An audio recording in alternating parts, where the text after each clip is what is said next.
We have been working on the lovely black crazy blocks for quite a while, and I am tired of working on those ones, so I am switching to a new box today, the AccuQuilt Crazy Quilt blocks. I have the 6-inch die cut for this. So I have picked a couple of blocks to work on with seed beads. I think this one will be fantastic for seed beads, and I think that this spot will be fantastic for the combination of seed beads and rocaille beads. This one also, look at all those little dots. That would be great for seed beads also. Let me go get some seed beads. I've ever shown you this part of my room or not. It's kind of well, it's a mess like everything else. But let me move this lamp out of the way. I bought this at a yard sale for $2. And it is a set of drawers that obviously came from, I think, Lowe's, a hardware store at any rate. Let me show you inside one of the drawers. Here's the rocaille bead drawer. I'm going to pull it out because each drawer has a shelf. Now, the whole thing was this color, and oh, it was scurfy looking. So I painted the outside with a lovely metallic silver paint. So let's take a look in the rocaille bead drawer.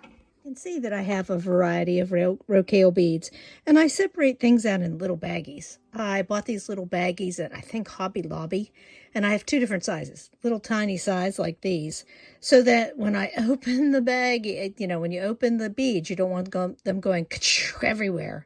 So I have little baggies here, but let me show you what I was talking about. See, this was definitely from someplace that sold hardware pieces.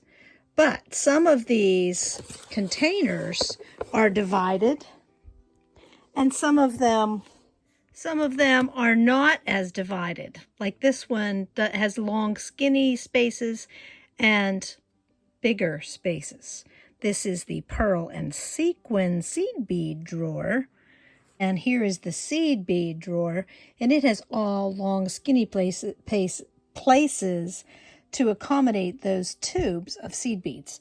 So let's get to sewing on some seed beads. Before I start sewing on tons of rocaille beads and seed beads, I know that it's going to add some weight to my piece. So I am going to use a piece of, this is sulky sticky. I use it for my embroidery machine, but I'm going to cut a piece. This is just a scrap piece, and you can use any kind of stabilizer you like. You don't have to use stabilizer. You can use an extra layer of fabric. You can just use whatever you have.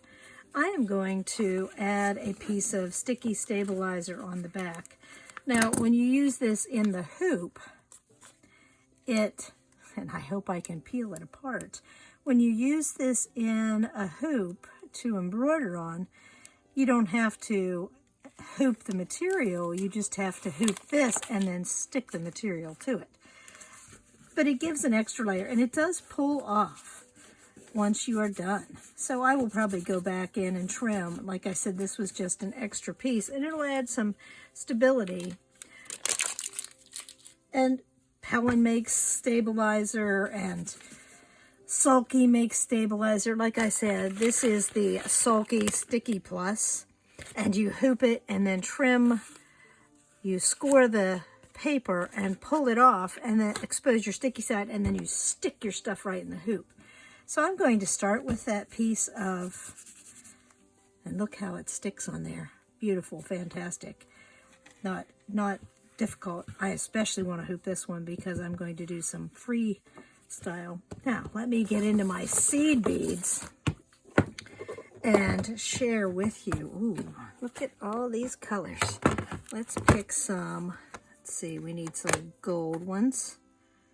Oh, those are very tiny. Those are bigger.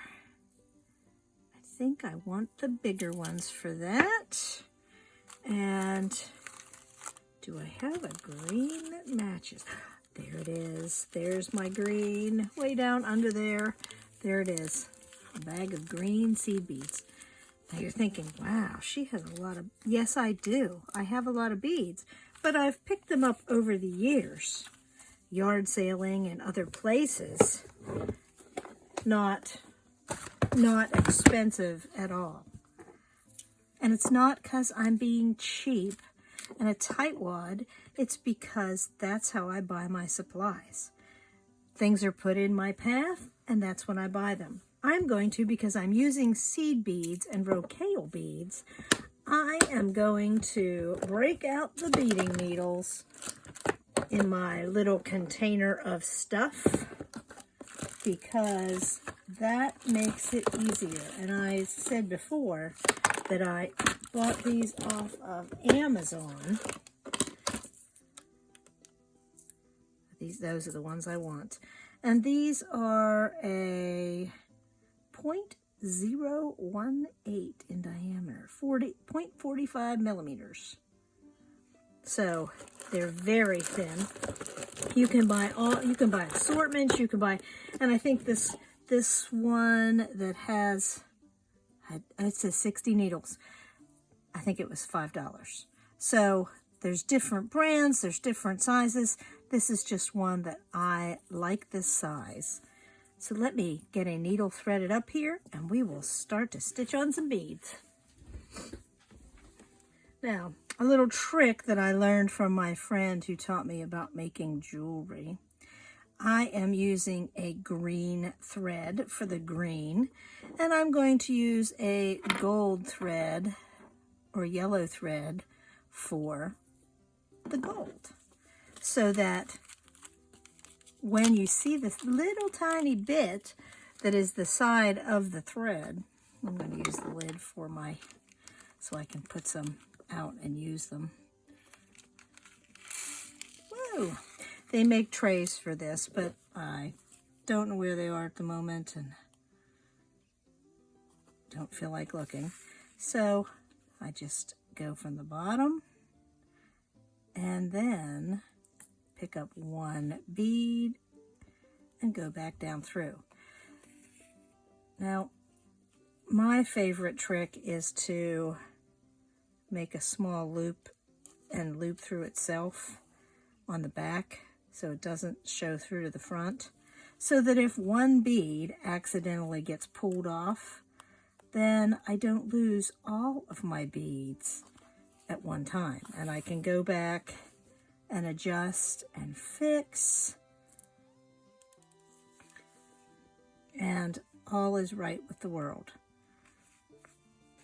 So let me sew on some beads, and we will take a look at we'll do some super speed sewing of beads, and we'll take a look at the end.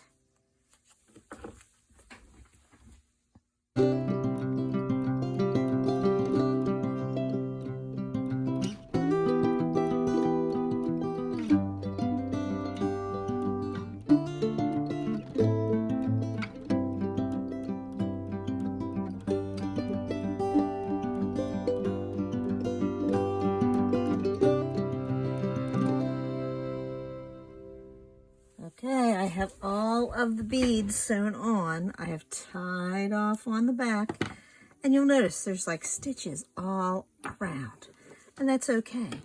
Now I'm going to take my paper scissors and I'm going to trim that stabilizer back to that block, because I don't need all that extra stabilizer hanging out, and it's sticky, so I'm just going to stick it right there.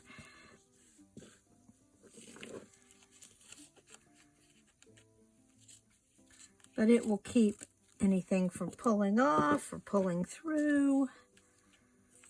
And it was a scrap.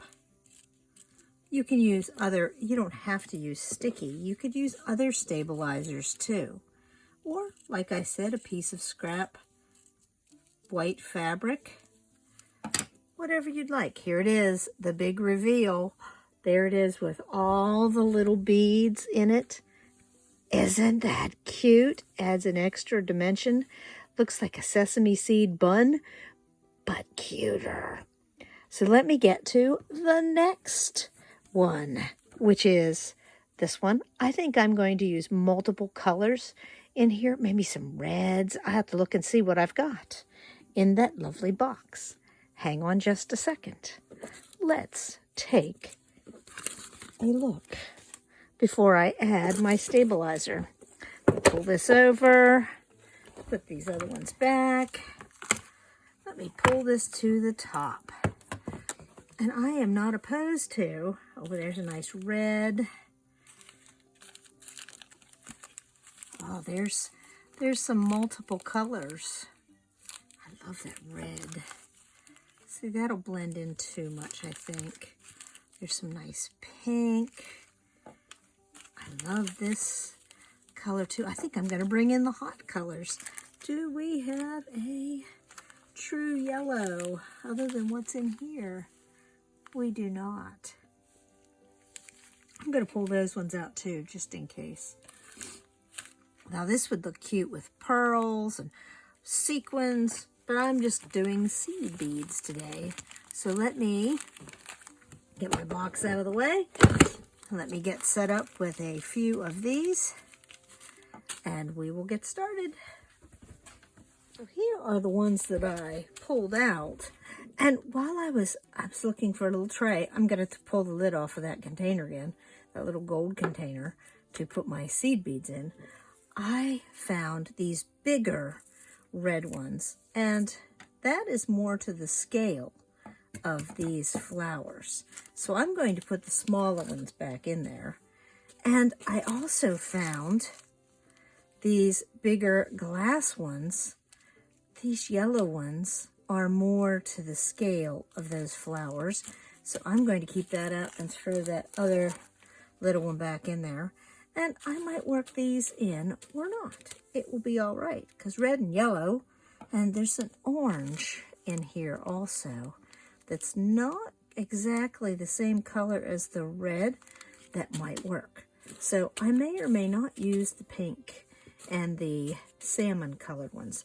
But I did pull some threads, pink and red and maybe yellow, to work with. So let's get started. Oh, and I need to put a piece of stabilizer on the back here so that it can hold the weight of those big beads. This is always the fun part.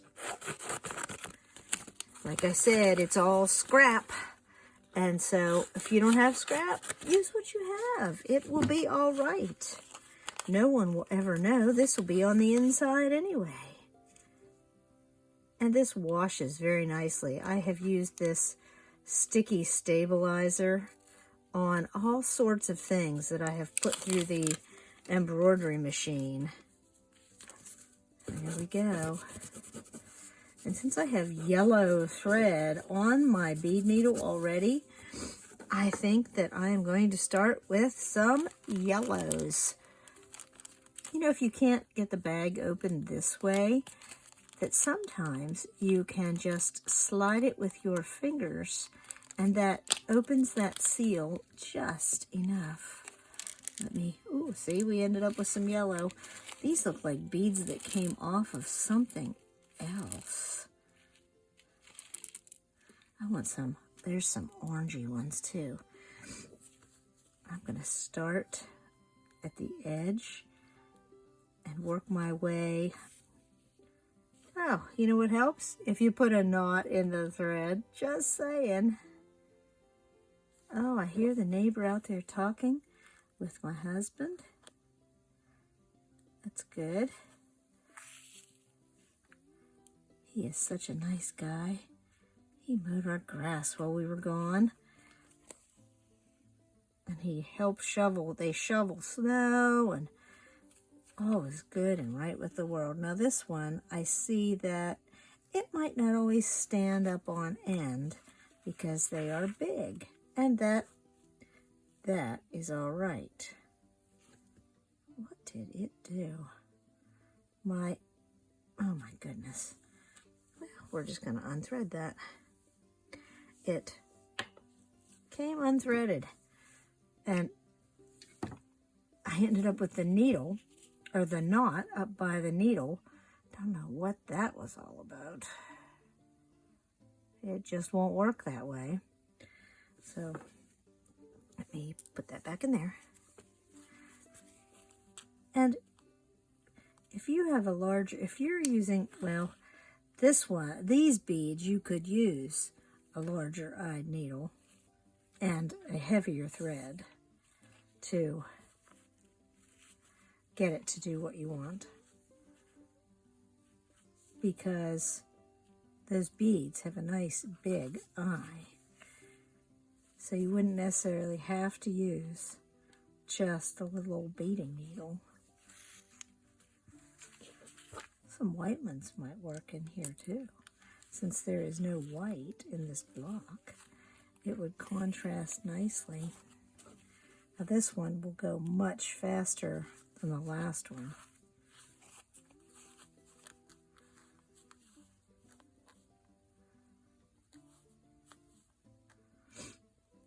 Because they are bigger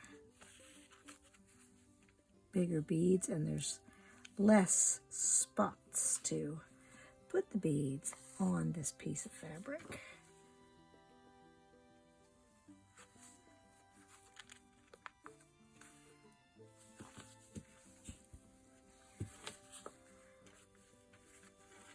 Let me set you to some speed beading, and we'll get this done.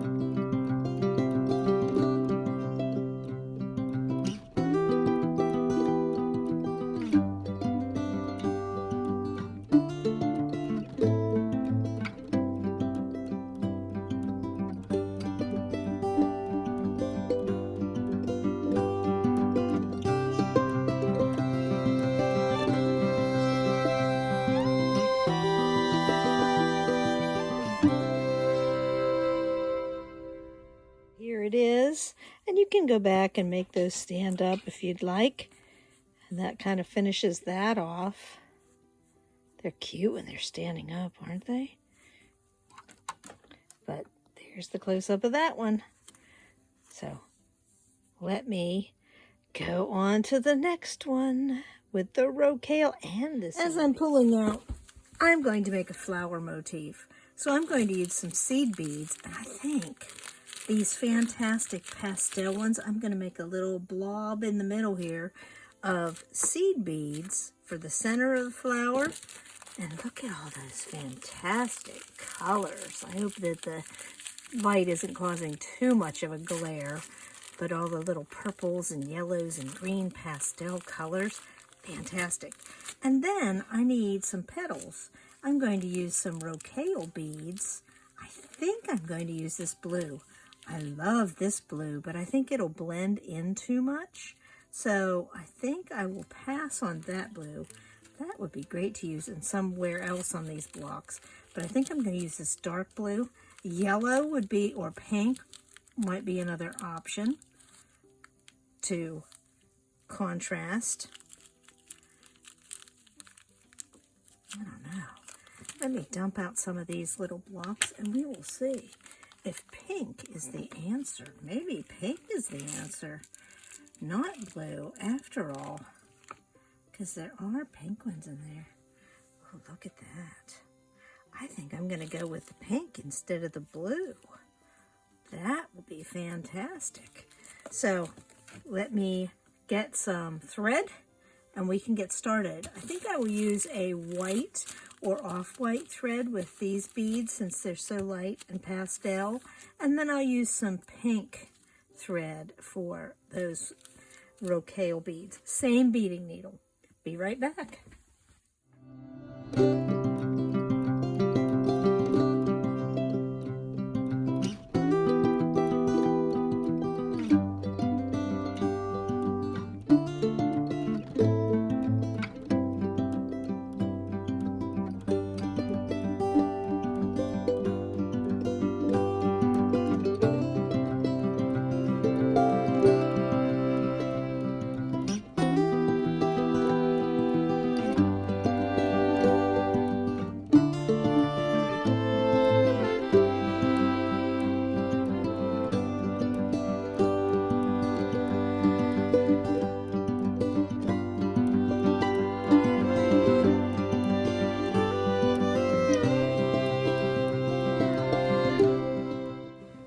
Thank you for watching. Please remember to like and subscribe and help my channel grow.